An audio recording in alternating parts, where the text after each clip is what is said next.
Hey guys, আজকে আমরা দম সিনেমার পোস্টারের রিয়াকশন দেব, সেটা নিয়ে ডিটেলসে আলোচনা করব যে কেমন হয়েছে, ঠিকঠাক কিনা। তো হ্যাঁ, শুরু করা যাক। তো যেমনটা দেখতে পারতাছো, এটা হচ্ছে দমের পোস্টার। অ্যান্ড পোস্টারটা কেমন লাগতেছে রঞ্জন? আমার কাছে পোস্টারটা আসলে জোস লাগতেছে, কারণ পোস্টারে যে আফটার ওই যে কাটার সিনগুলো আছে না, সেগুলো দেখতে কিন্তু আসলে রিয়েলিস্টিক লাগতেছে। আর দাড়ি মোজ গুলা তো আগেও দেখছি, ওর দাগি সিনেমায় ছিল, তো এইগুলো তেমন একটা ইন্টারেস্টিং না। বাট ওর চুলটা সহজে ওই যে গাধাতে বসা রয়েছে, সেই জিনিসটা কিন্তু বেটার।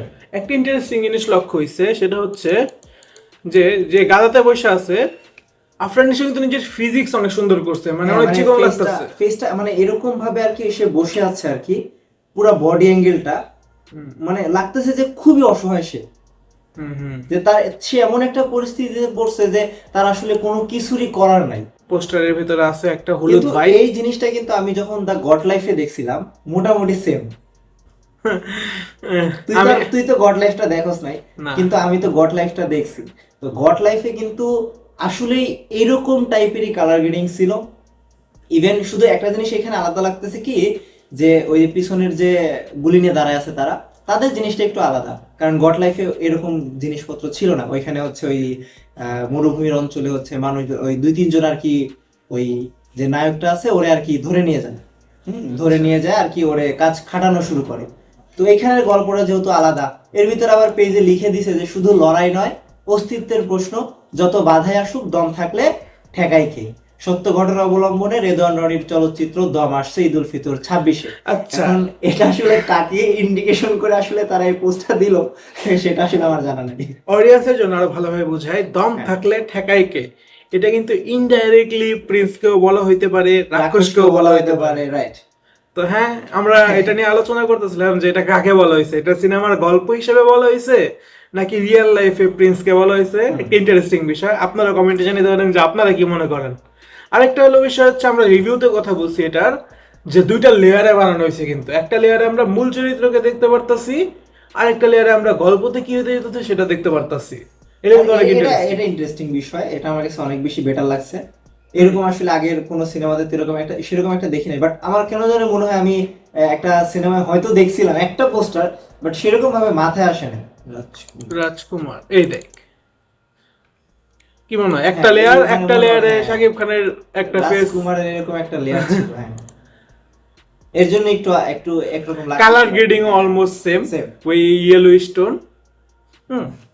এই জন্যই মনে হইতেছে তোর, আর কোনো কারণ মনে হয় নাই, বাট একেবারে ডিফারেন্ট। আচ্ছা, এখন মেন প্রশ্ন, যে এদের 4টা পোস্টার রিলিজ হয়েছে এখন পর্যন্ত, সেটার মধ্যে সব থেকে বেটার পোস্টার কোনটা? আমার কাছে অবভিয়াসলি দম সিনেমার পোস্টারটাই বেটার লাগছে।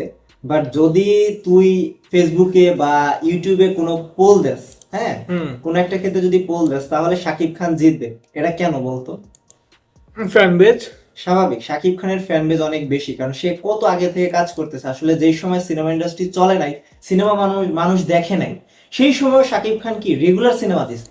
দ্যাটস ওয়াই কি শাকিব খানের ফ্যান বেজটা এত পরিমাণ বেশি হয়েছে। এখন যে কোনো পোস্টার আসলে পারে আসলে শাকিব খানের পেজে হোক বা হচ্ছে চ্যানেলে হোক, মানুষজন হুমড়ি খেয়ে পড়ে।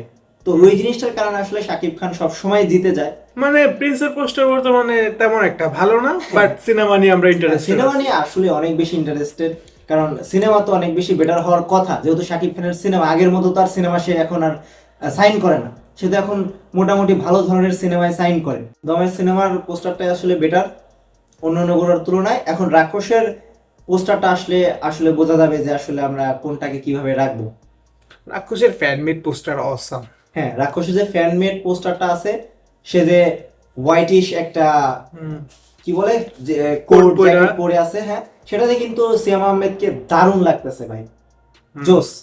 তো ইয়াস, এটা আমাদের রিভিউ। তো আপনাদের দমের পোস্টারটা কেমন লেগেছে সেটা কমেন্টে জানাতে পারেন। আর একটা জিনিস আপনাদেরকে বলে দেই যে আমরা এখন থেকে এই চ্যানেলে রিয়াকশন দেব। তো আপনারা যদি চ্যানেলটা সাবস্ক্রাইব না করে থাকেন, তাহলে অবশ্যই চ্যানেলটা সাবস্ক্রাইব করে রাখতে পারেন আমাদের রিয়াকশন দেখার জন্য। শুধু দেশি সিনেমা নয়, আমরা বিদেশি সিনেমাও রিয়াকশন দেওয়ার চেষ্টা করব। ধন্যবাদ।